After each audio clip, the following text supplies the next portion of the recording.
There is a $25 part that fixes the oil dilution problem on Honda's 1.5-liter turbo permanently. Honda knew about it. They settled a class action instead of telling you. I'm going to show you exactly what the part is, how to install it, and how to verify it actually worked. Before you touch anything, you need to know whether your engine is still in the treatable window or past it. Pull your dipstick right now. Wipe it clean. Reinsert it fully. Pull it again. Hold it up to a light. If the oil looks normal, amber to dark brown, clear, no visible separation, you are still in the game. Now smell the dipstick directly. If you get a sharp gasoline odor, fuel is already in your oil. That is not an automatic death sentence, but it means the process is underway. If the oil on the dipstick looks milky, frothy, or has visible separation between layers, your dilution is advanced.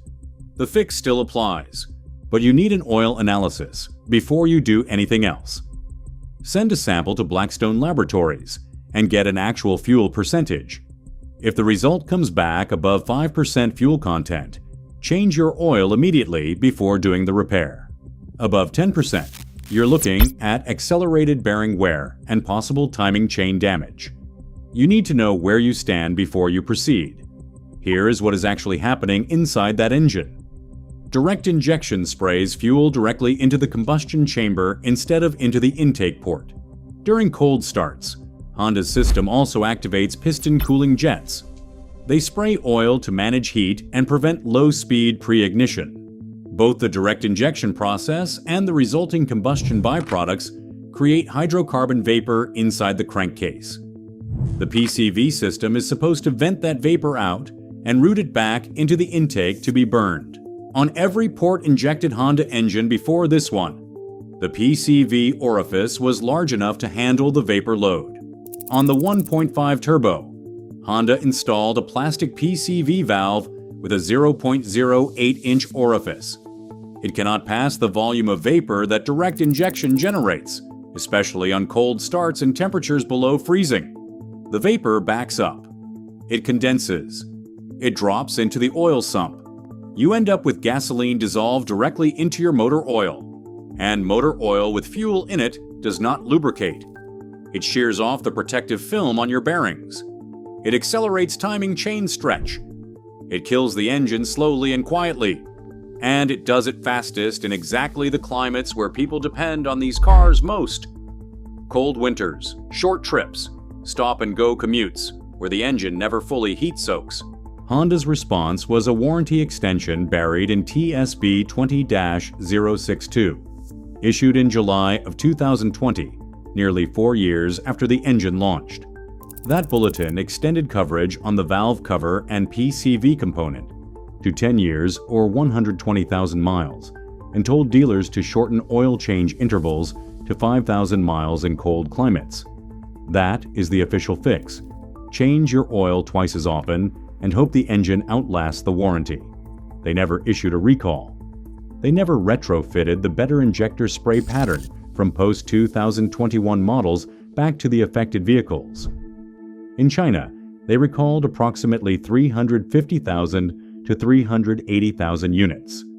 In North America, they settled the class action, with the primary benefit being a warranty extension and individual reimbursements capped at $250 per class member, without admitting liability, and moved on. The $25 fix is a PCV orifice modification. There are two ways to execute it. The first is an aftermarket restrictor kit. The MISMI kit is the one with the most documented owner data, available online for around $25. It replaces the undersized plastic orifice with a properly sized passage that matches what Honda should have installed from the beginning. The second method, documented extensively on Honda Tech and Civic X forums, and backed by pre- and post-oil spectroscopy results, is enlarging the existing orifice mechanically. Both approaches accomplish the same thing. They allow the PCV system to actually vent the crankcase vapor load that the 1.5 turbo generates, instead of letting it back up and condense into the oil. Owner reported success rates across forum documentation and oil analysis Results run above 80% for eliminating measurable fuel dilution. This is not a Honda-endorsed repair. It is a community-developed fix built on documented oil analysis data. And it works because it addresses the actual mechanical cause instead of masking the symptom with more frequent oil changes. Here is how you do it. Step 1. You need a torque wrench, a metric socket set, a pick tool, the MISMI kit, or a drill with the correct bit, penetrating oil, and clean shop rags. Buy a fresh crush washer set for the drain plug before you start. Total materials including the kit run under $50. Step 2. You warm the engine for 5 minutes, then shut it off and let it sit for 20 minutes. You want the oil warm enough to drain completely, but not hot enough to burn you. While you are waiting, place your drain pan under the oil pan and pull the drain plug. Let it drain fully.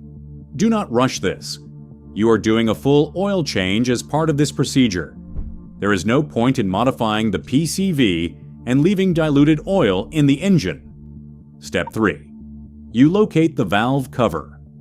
On the 1.5 turbo, it sits on top of the engine under a plastic beauty cover. Pop the beauty cover off. It pulls straight up on most applications, held by rubber grommets. The valve cover is aluminum with a plastic integrated PCV housing on the driver's side. You will see the PCV valve cover outlet and the hose connecting it to the intake system. Disconnect that hose by squeezing the clamp and sliding it back. Set it aside. Step 4. This is where most people lose time. The valve cover bolts are metric, and they are torqued to spec from the factory. Work around the perimeter in a crossing pattern. Do not loosen one side completely before touching the other. The valve cover gasket on these engines is reusable if you do not tear it. Lift the cover straight up and set it on a clean surface. Step 5. You locate the PCV orifice inside the valve cover housing. It is a small plastic insert, the one with the undersized passage that is causing all of this. If you are using the MISMI kit, you follow the kit instructions. Remove the old insert with the pick tool and press the new one into place. It is a direct replacement. If you are drilling, you use a 0.12-inch bit, no larger, and you drill straight through the existing orifice.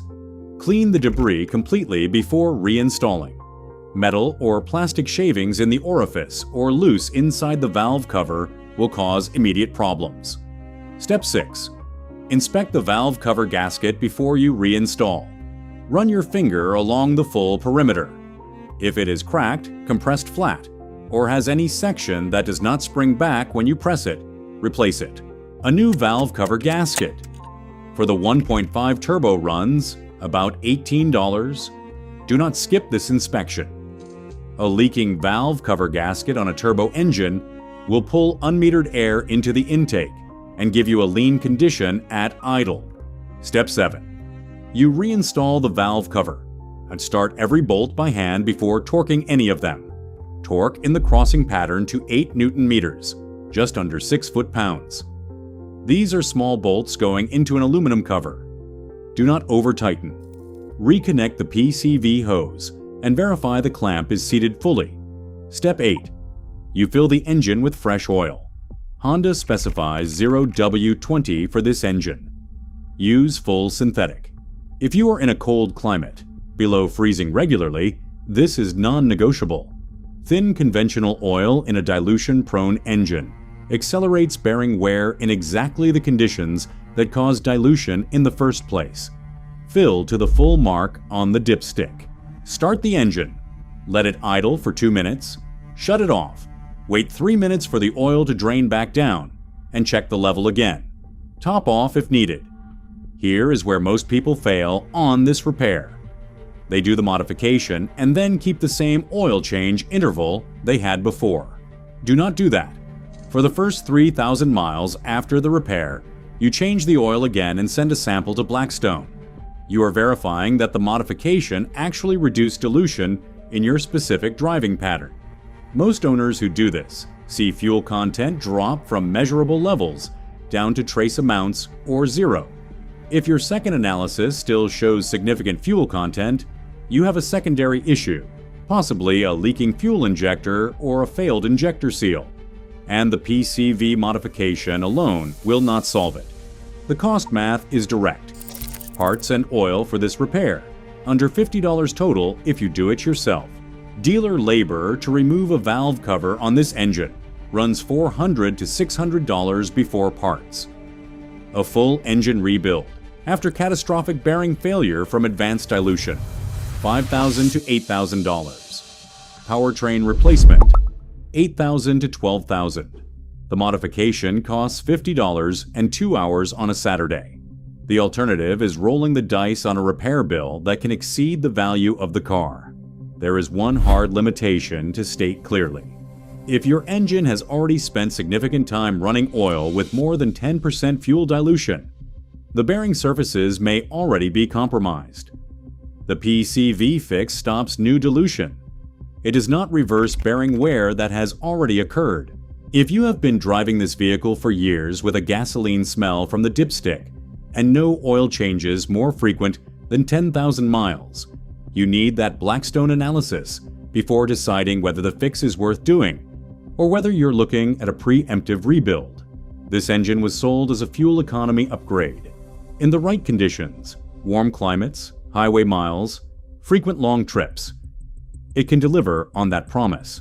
In cold climates with short trip driving, the 1.5 turbo's PCV system was never adequate for the vapor load the direct injection system generates. That is not an opinion.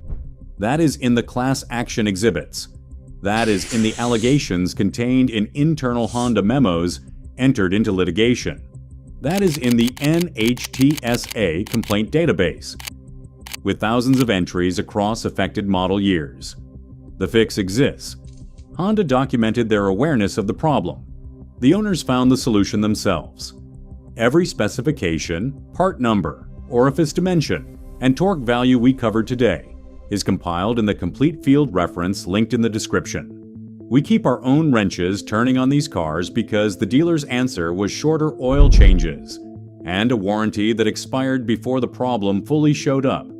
You now know what Honda knew by 2018. The modification takes 2 hours. The oil analysis tells you whether it worked. The math on doing nothing is $12,000. Your call, but now you have all of it. Drop your pre- and post-oil analysis numbers in the comments. Every data point from this community helps the next owner figure out where they stand before it costs them an engine.